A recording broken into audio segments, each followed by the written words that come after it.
ഖത്തറിന്റെ പൗരാണിക തനിമ ഇക്കാലത്തും കേടുപറ്റാതെ നിൽക്കുന്ന ഇടമാണ് ദോഹയിലെ സൂഖ് വാക്കിഫ്.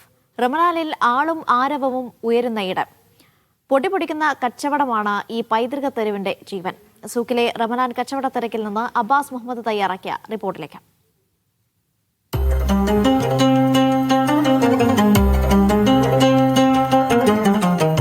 സ്പൈസസ് ഉപയോഗിക്കുന്നത് അതിൻ്റെ ഉപകാരം നടത്തുന്ന അറബികൾ മാത്രം. അതുപോലെ തന്നെ നമ്മൾ എന്തും ചെയ്യുന്നോ അത് നമ്മൾ ഉണ്ടാക്കൽ മാത്രം ഉൽപ്പാദിപ്പിക്കുന്നത് മാത്രമേ ഉള്ളൂ. കൂടുതൽ എന്ത് ചെയ്യുന്നുണ്ടോ അതൊക്കെ അതിൻ്റെ ഉപകാരം നടത്തുന്ന അറബികൾ മാത്രമാണ്. നമ്മൾക്ക് വീട്ടിലെന്ന് പറഞ്ഞു കഴിഞ്ഞാൽ പിന്നെ മല്ലി, മുളക്, മഞ്ഞൾ, അതോടുകൂടി നമ്മളെ പരിപാടി കഴിഞ്ഞു. ഇവരെന്ന് പറഞ്ഞാൽ നമ്മൾ കാണാത്ത എത്രയോ ഐറ്റംസ്, 20 ഐറ്റംസാണ് ഇവർ മസാലയിൽ മിക്സ്.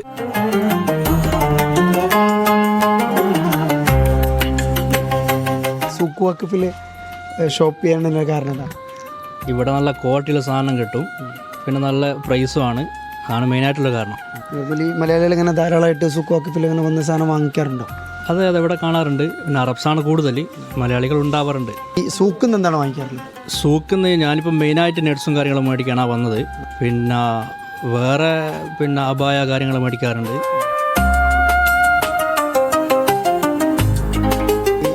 സാധാരണ അവർ കൂടുതലായിട്ട് ഈ സമയത്ത് അവരെടുക്കൽ സ്പൈസസ് ആണ്.